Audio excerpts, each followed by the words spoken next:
Dr. Alexander Das, Director, Kalinga Academy of Civil Services, CACS. କହିବେ sir କ୍ୟାକ୍ସ ସବୁବେଳେ କିଛି ନା କିଛି ଆଗକୁ ଯାଉଛି ଏବଂ ତାଙ୍କ ଛାତ୍ରଛାତ୍ରୀମାନେ ସବୁବେଳେ କିଛି ଏଥିର କ'ଣ ଏମିତି ହେଇଛି? ନା ଆପଣମାନଙ୍କୁ ଯେମିତି ଜାଣିଛନ୍ତି ଗତ OCS ପରୀକ୍ଷାରେ କ୍ୟାକ୍ସ IAS ତରଫରୁ ବହୁତ ଭଲ ରେଜଲ୍ଟ ହେଇଥିଲା ଏବଂ ଅନେକ ଛାତ୍ରଛାତ୍ରୀ ଖୁବ ସୁନ୍ଦର ରେଜଲ୍ଟ କରିଥିଲେ।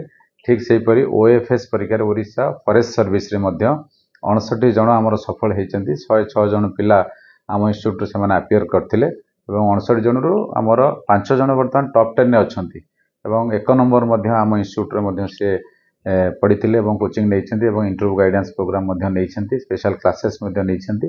ତେଣୁ ଟୋଟାଲ 59 ଜଣଙ୍କୁ ମୁଁ ଅଭିନନ୍ଦନ ଜଣାଉଛି ଏବଂ ସମସ୍ତ କୃତକାର୍ଯ୍ୟ ସଫଳ ବ୍ୟକ୍ତିମାନଙ୍କୁ ମଧ୍ୟ ଆମେ କ୍ୟାକ୍ସ ପରିବାର ତରଫରୁ ତାଙ୍କୁ କୃତଜ୍ଞତା ଜ୍ଞାପନ କରୁଛୁ। ସାର୍ କ୍ୟାକ୍ସ ସବୁବେଳେ ଆମେ ଦେଖିବା ବିଭିନ୍ନ ସମସ୍ୟାର ସମୟରେ ପିଲାଙ୍କୁ ସହଯୋଗ କରିଥାଏ। କେଉଁଭଳି ଭାବେ ଆପଣ ପିଲା ଚୟନ କରନ୍ତି? ବିଭିନ୍ନ ଇନଷ୍ଟିଚ୍ୟୁଟ ଅଛି, ଆପଣ ଇନଷ୍ଟିଚ୍ୟୁଟରେ କ'ଣ ପାଇଁ ପିଲା ଚୟନ କରିବାର କୌଣସି ଆମର କ୍ରାଇଟେରିଆ ନାହିଁ। ଏଇଥିପାଇଁ ନାହିଁ ଯେ ଆମେ ଯଦି କୌଣସି ଆମର ଚୟନ ପ୍ରକ୍ରିୟା ରଖିବା ତାହେଲେ ସେ ପିଲାଙ୍କ ଭିତରେ ଗୋଟେ ତାଙ୍କ ମାନସିକ ଗୋଟେ ମୋତେ ଲାଗେ ପ୍ରୋବ୍ଲେମ ଆସେ ଯେ ଆମେ ମୁଁ ଯେତେବେଳେ ଗୋଟେ ହମ୍ବୁଲ ବ୍ୟାକଗ୍ରାଉଣ୍ଡରୁ ଆସିଛି ଏବଂ ମାନେ ମୋ ବାପା ଟିଚର ଥିଲେ ସେ ଜାଗାରୁ ଆସିକି ମୁଁ ଏତିକି ବାଟ ଆସିଛି, ତେଣୁ ଯେକୌଣସି ପିଲା ପଢ଼ିବାର ଇଚ୍ଛା ଥିବ ତାର ଲକ୍ଷ୍ୟ ପ୍ରତି ତାର ସେତିକି ଡେଡିକେସନ ଥିବ, ନିଶ୍ଚିତ ସେ ସଫଳ ହେବ। ତେଣୁ ପିଲାମାନେ ଯିଏ ବି ଆସନ୍ତି ତାଙ୍କୁ ଆମେ ଯଥେଷ୍ଟ ଶେଷ ପର୍ଯ୍ୟନ୍ତ କେମିତି ପିଲାମାନେ ସଫଳ ହେବେ ସେ ସବୁଥିରେ ଆମେ ତାଙ୍କୁ ସହଯୋଗ କରୁ। ଯଦି କୌଣସି କେତେବେଳେ ଗରିବ ପିଲା ଆସୁଛନ୍ତି ଇନଷ୍ଟିଚ୍ୟୁଟର ପଇସା ବି ଦେଇପାରୁନାହାନ୍ତି, ସେ ସମୟରେ ଆପଣ କୋଉଭଳି ସହଯୋଗ କରନ୍ତି? ଆମେ ଫାଉଣ୍ଡେସନ ବ୍ୟାଚ୍ ଠାରୁ ଆରମ୍ଭ କରି ଶେଷ ପର୍ଯ୍ୟନ୍ତ ଟେଷ୍ଟ ସିରିଜରେ ମଧ୍ୟ ଯେଉଁ ପିଲା ଯେତେବେଳେ ଯେକୌଣସି ପ୍ରକାରର ତାଙ୍କୁ ଅସୁବିଧା ହେଉଛି କି ଆମେ ଜାଣୁଛୁ ତାଙ୍କର ଫାଇନାନ୍ସିଆଲ ପ୍ରୋବ୍ଲେମ୍ ଅଛି, ପାଠ ପଢ଼ିବାରେ କି କୋଚିଂ ନେବାର ଅସୁବିଧା ହେଉଛି, ଆମର ଯେଉଁ ସ୍କଲାରସିପ୍ ସ୍କିମ୍ ଅଛି ସେଥିରେ ଆମେ ସମ୍ପୂର୍ଣ୍ଣ କାହାକୁ 100%, କାହାକୁ 50%, କାହାକୁ 30% ଏଇଭଳି ସ୍କିମ୍ରେ ଆମେ ସେମାନଙ୍କୁ ପାଠ ପଢ଼ାଉଛୁ। ଆଉ ଆମର କୌଣସି ବ୍ୟାରିୟର ନାହିଁ, ଯଦି 100 ପାଖାପାଖି ପିଲା ବି ଆସିବେ ପାଠ ପଢ଼ିବେ ସେମିତି, ତେଣୁ କ୍ୟାକ୍ସ ଆମେ ତାଙ୍କୁ ସେମିତି ପଢ଼ାଇବ, ସେଥିରେ କୌଣସି ପ୍ରକାର ଆମର ମାନେ ଶଙ୍କା ବି ନାହିଁ। କେମିତି କେମିତି ଫ୍ୟାକଲ୍ଟି ଅଛନ୍ତି ଆପଣଙ୍କର କୋଉ ଲେଭେଲର ଅଛନ୍ତି? ଫ୍ୟାକଲ୍ଟି ଆମର ଆଜି ବି ଅଛନ୍ତି ଏଠି, ଆପଣ ଦେଖିବେ 2 ଜଣ IFS ପୂର୍ବତନ IFS ଅଧିକାରୀ ମଧ୍ୟ ଅଛନ୍ତି, ଏକ୍ସ ପ୍ରଫେସର ମଧ୍ୟ ୱେଟ୍ର ଅଛନ୍ତି, ପୂର୍ବତନ IFSର ଯିଏ ଆମର କେଦାର ସାର୍ ଅଛନ୍ତି ଏବଂ ଆମର ସତ୍ୟାନନ୍ଦ ଜେନା ସାର୍ ଅଛନ୍ତି ଯେ ୱେଟ୍ର ଅଫିସର ଅଛନ୍ତି। ତେଣୁ ଆମେ ବେସିକାଲି ବ୍ୟୁରୋକ୍ରାଟ୍ସ ଏବଂ ପ୍ରଫେସର ମାନଙ୍କୁ ନେଇକି ଯେଉଁମାନେ ଅଭିଜ୍ଞ, ଯେଉଁମାନେ ଅନେକ ଦିନ ପାଠ ପଢ଼େଇଛନ୍ତି, ଯେଉଁମାନେ ଫିଲ୍ଡରେ କାମ କରିଛନ୍ତି, ଇଏ ଗୋଟେ ମ୍ୟୁଚୁଆଲି ତାଙ୍କୁ ଆମେ ସେମାନେ ପାଠ ପଢ଼ୁଛନ୍ତି, ସଫଳ ହେବେ ସେମାନେ। କେତେ ଘଣ୍ଟା ଏମିତି ଆପଣଙ୍କ ଇନଷ୍ଟିଚ୍ୟୁଟରେ କେତେ ଘଣ୍ଟା ଆପଣଙ୍କୁ ଦିଆଯାଏ ଏଜୁକେସନ? ଆମର ଲାଇବ୍ରେରୀ ତ 24 ଆୱାର ଖୋଲା ଅଛି। ପିଲା ସକାଳ 8ରୁ ଆସୁଛନ୍ତି, ପୁରା ରାତି ପର୍ଯ୍ୟନ୍ତ ପଢ଼ୁଛନ୍ତି, ଯିଏ ବି ପଢ଼ୁଛନ୍ତି ଯିଏ ରହୁଛନ୍ତି ରାତିରେ ବି ଏଠି ରହିପାରୁଛନ୍ତି।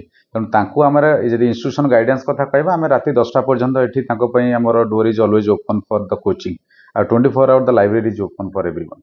ସାର୍ ଆପଣଙ୍କ ପାଖରେ ଏଠି ଯେଉଁମାନେ ପଢ଼ିବା ପାଇଁ ଆସୁଛନ୍ତି ତାଙ୍କ ପାଇଁ ଆପଣ ଯଦି ବାହାର ଦୂରରୁ କିଏ ଆସିବ ହଷ୍ଟେଲ ଫ୍ୟାସିଲିଟି କିମ୍ବା ସେଇ ଟାଇପ୍ର କିଛି ଆପଣ କରୁଛନ୍ତି? ଆମର ହଷ୍ଟେଲ ଫ୍ୟାସିଲିଟି ଅଛି, ଯେଉଁମାନେ ପିଲାମାନେ ଏବେ ବି ମଧ୍ୟ ଆମର ହଷ୍ଟେଲ ଯେଉଁମାନେ ଆମେ ନେଇଛୁ ଯେଉଁ ହଷ୍ଟେଲକୁ ସବୁ ସେଠି ମଧ୍ୟ ଆସିକି ରହିକି ପଢ଼ୁଛନ୍ତି। ତେଣୁ ଯେକୌଣସି ପିଲା ବାହାରୁ ଯେତେ ବାଟରୁ ଆସିଲେ ମଧ୍ୟ ଆମେ ତାଙ୍କ ପାଇଁ ହଷ୍ଟେଲ ବ୍ୟବସ୍ଥା କରିଦେବୁ ଏବଂ with safety and security and all amenities ତାଙ୍କ ବ୍ୟବସ୍ଥା ସହିତ ହଷ୍ଟେଲ ଆରେଞ୍ଜମେଣ୍ଟ। ସାର୍ କ'ଣ ଅଛି ୱେବସାଇଟ୍ ଆପଣଙ୍କର ଯେଉଁଟାକି ପିଲା କଣ୍ଟାକ୍ଟ କରିପାରିବେ? ଆମର କ୍ୟାକ୍ସ ୟୁଟ୍ୟୁବ୍ ଚ୍ୟାନେଲ, କ୍ୟାକ୍ସ କ୍ଲାसेସ୍ ୟୁଟ୍ୟୁବ୍ ଚ୍ୟାନେଲ, 2ଟା ୟୁଟ୍ୟୁବ୍ ଚ୍ୟାନେଲରେ ଆପଣ କନେକ୍ଟ ହେଇପାରିବେ। ଟେଲିଗ୍ରାମ ଚ୍ୟାନେଲ ବି ଅଛି, ସେମାନେ କନେକ୍ଟ ହେଇପାରିବେ, କୌଣସି ଦ୍ୱିଧା ନାହିଁ ସେଥିରେ। ଧନ୍ୟବାଦ ସାର୍। ମୁଁ ସ୍ନିଗ୍ଧା ପ୍ରଜ୍ଞା ବିଶ୍ୱାସ, ମୁଁ ଓଡ଼ିଶା ଫରେଷ୍ଟ ସର୍ଭିସ ଅଣ୍ଡରରେ ରାଙ୍କ 82 ସିକ୍ୟୁର କରିଛି। କେତେ ଖୁସି ମ୍ୟାଡ଼ାମ? ବହୁତ ଖୁସି ଅଛି ଏବେ। କେତେ ବର୍ଷର ପରିଶ୍ରମ? ଏଇଟା 3 ବର୍ଷର ପରିଶ୍ରମ। କେମିତି ଥିଲା ମ୍ୟାଡ଼ାମ ଇନଷ୍ଟିଚ୍ୟୁଟର ଏକ୍ସପିରିଏନ୍ସ ଆପଣଙ୍କୁ? କେମିତି ସପୋର୍ଟ ମିଳିଥିଲା? ଇନଷ୍ଟିଚ୍ୟୁଟରେ ସାର୍ ମାନେ ବହୁତ ଗାଇଡାନ୍ସ ଦେଇଥିଲେ।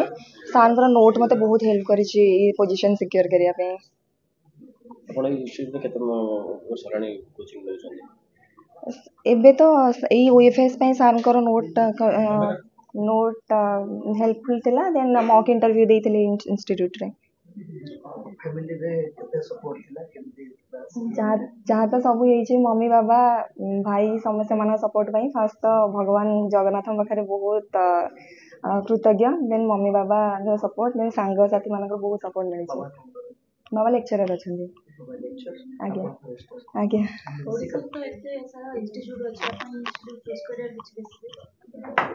ଫାଷ୍ଟ ତ ଶୁଣିଥିଲି ଇନଷ୍ଟିଚ୍ୟୁଟ୍ ବିଷୟରେ ବହୁତ ଆଗରୁ, ଦେନ୍ ମୁଁ ଏଥିରେ ଜଏନ୍ ହେଲା ପରେ ସାର୍ଙ୍କ ଗାଇଡାନ୍ସ ପରେ ନିଜେ ରିୟଲାଇଜ୍ କଲି ମୋତେ ବହୁତ ହେଲ୍ପଫୁଲ୍ ହେଇଛି ଏଇଟା। ଆଗକୁ ଯୋଉମାନେ ପ୍ରିପେୟାର ହଉଥିବେ ତାଙ୍କୁ କଣ କହିବେ? समस्त को ऑल द बेस्ट भगवान को ऊपर विश्वास करंतु डेफिनेटली सक्सेस पाइबे। ମୋ ନାଁ Guruprasad Sahu from Deogarh.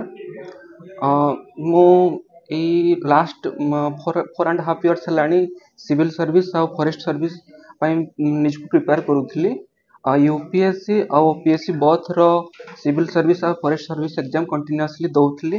After 4 attempts ଏଇଟା ମୋର ଫାଷ୍ଟ ସକ୍ସେସ୍। ଆଉ ଏଇ ସକ୍ସେସ୍ରେ ମୁଁ ଇଣ୍ଟରଭ୍ୟୁ ଗାଇଡାନ୍ସ ପ୍ରୋଗ୍ରାମରେ ଜଏନ୍ କରିଥିଲି କେଏସିଏସ୍ରେ। ଆଉ ଏଇ ଇନଷ୍ଟିଚ୍ୟୁଟ୍ରେ ତାଙ୍କର ଯେଉଁ ଲାଇବ୍ରେରୀ ଫ୍ୟାସିଲିଟିଜ୍ ଅଛି one of the best library facilities in Odisha. ମୁଁ ଏଠି କଣ୍ଟିନ୍ୟୁଅସଲି ଡେ ଆଣ୍ଡ ନାଇଟ୍ ପଢ଼ୁଥିଲି। 24 hours ବାଲା ଲାଇବ୍ରେରୀ ଥିଲା।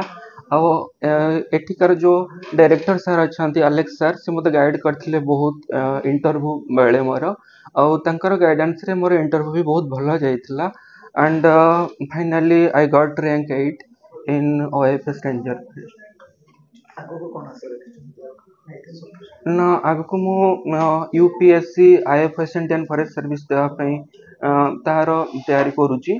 ଆଉ ଟ୍ରାଏ କରିବି ଆଇଏଫଏସ୍ରେ ଭଲ ର୍ୟାଙ୍କ ଆଣିବା ପାଇଁ।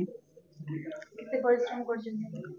ମୁଁ ତ ଏଇଟା ଲାଷ୍ଟ 5 yearsର ରେଜଲ୍ଟ କହିଲେ ଚଳେ, କାରଣ କଣ୍ଟିନ୍ୟୁଅସଲି ମୁଁ 3 times ଇଣ୍ଟରଭ୍ୟୁ ଯାଇଛି। ମୋତେ ସବୁବେଳେ ଫେଲିୟର ମିଳୁଥିଲା, but I keep continuing myself through motivation, self motivation.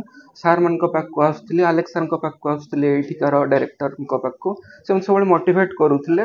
ମୁଁ ଏହା କହିବି କି ଯଦି ଫେଲିୟର ଆସୁଛି ଦେନ୍ ଥିଙ୍କ ଇଟ୍ ଡିଫରେଣ୍ଟଲି ଦ୍ୟାଟ୍ କି what ever B the result now, it may be the pillar of next success, and accordingly you have to do and you have to keep faith on your open, ତାପରେ ଯାଇକି ତମେ success ପାଇପାରିବ।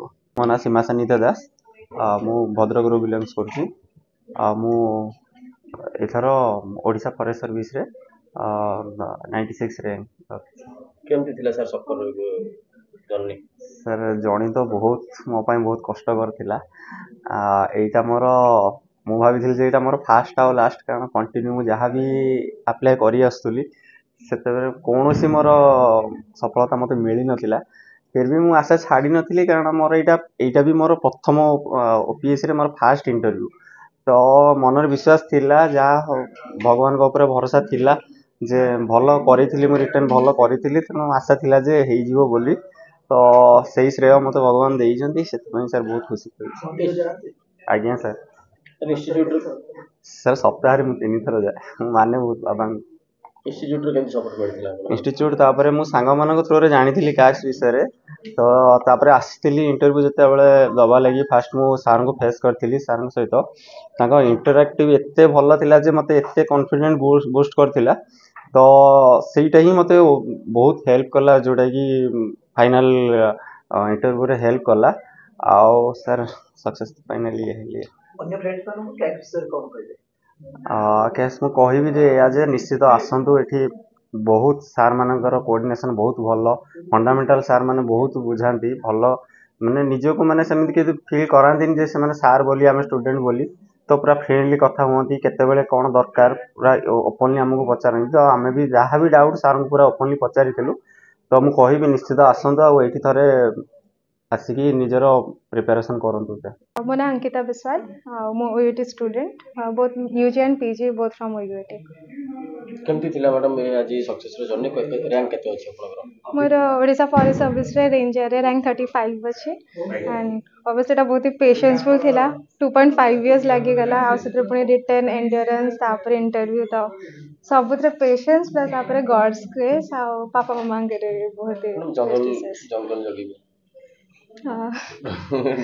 କିଛି ଭୟ ଭୟ ଲାଗେ? ସେମିତି ନାଇଁ, ଓଏଫଏସରେ ଆସୁଛି ମାନେ ଭୟ ତ ସାଇଡ୍ କରିବାକୁ ପଡ଼ିବ, ସେମାନଙ୍କ ପାଇଁ କାମ କରିବାକୁ ପଡ଼ିବ, ପ୍ଲସ୍ ଟ୍ରେନିଂରେ ତ ଶିଖା ହବ। ମୁଁ ହୋପଫୁଲ୍ ଅଛି। କ'ଣ କରନ୍ତି parents? Papa Paradip port officer service ଆଉ ମାମା ଏଗ୍ରିକଲଚର ଅଫିସର କେମିତି ଅଛନ୍ତି। ଜାଗା ଥିଲା ତାଙ୍କର ସପୋର୍ଟ ଥିଲା?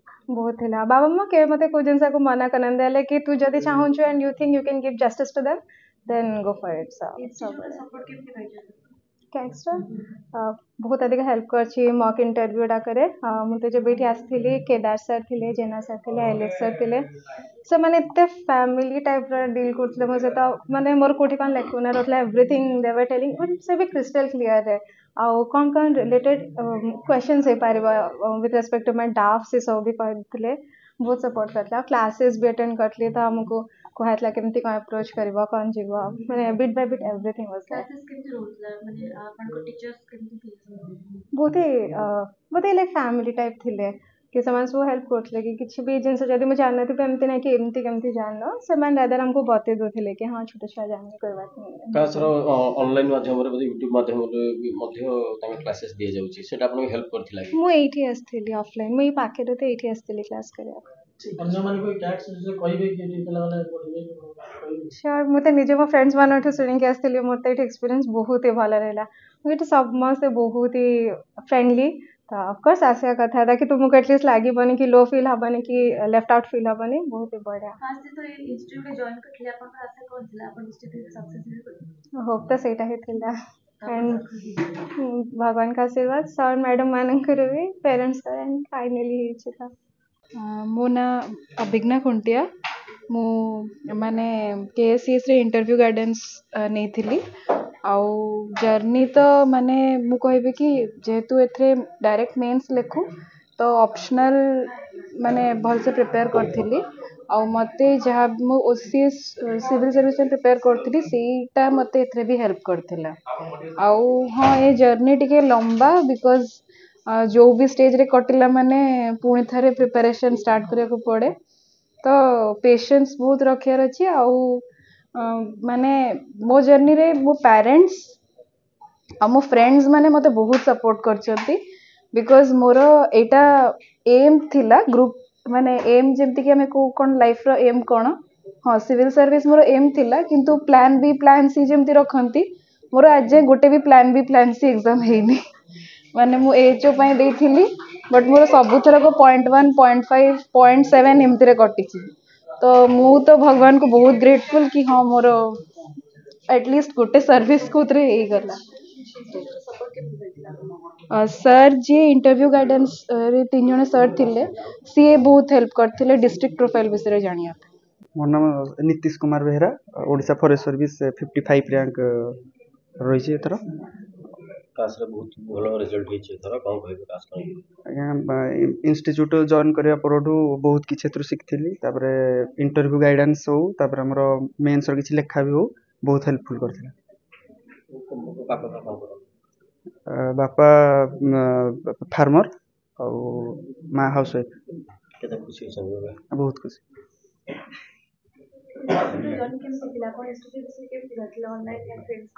ना 2-3 वर्ष सहित मो इंस्टीट्यूट सहित जड़ित सिविल सर्विस हो कि फॉरेस्ट सर्विस हो 2-3 वर्ष है प्रिपरेशन प्रथम केमती जानिले इंस्टीट्यूट विषय रे जानथिले केमती सुनिथिले ना सेमती इंटरनेट माध्यम सुनिथिली तापरे ठीक आसिक जॉइन कले कला पर गाइडेंस एथरो बहुत बेस्ट थिला समस्त कहउछन जे लाइब्रेरी बहुत भलो कोन कहबे लाइब्रेरी केते सुविधा पाइथिले आपण लाइब्रेरी मु रेगुलर नहले भी जतिक दिन से कंडीशन एनवायरनमेंट कंडीशन बहुत स्टडी पे बहुत हेल्पफुल सर मोर नाम अन्वेष कुमार कर्ण मो घर है बौद्ध डिस्ट्रिक्ट आउ मो 95 रैंक रखी कि ओएफएस रे उत्तीर्ण होइछि केते थिला सर जर्नी क्लास सर चाकरी पे तो जर्नी तो स्ट्रगल थाए स्ट्रगल थिला परिश्रम करछि आउ काक्स रो जो अलेक्सा से बहुत हेल्प करछन इंटरव्यू टाइम रे बहुत गाइड दैछन पर्सनली नोट भी मते पठेथिले सर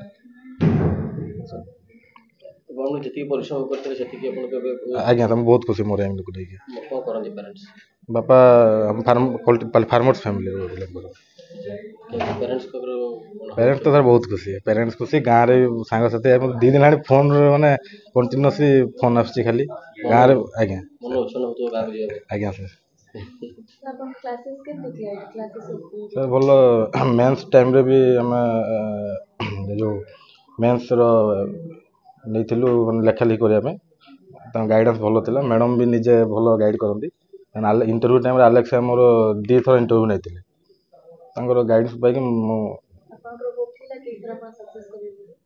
होप तो 50% थिला କିନ୍ତୁ ଯାହା 100% ହେଇଗଲା ବହୁତ ଖୁସି।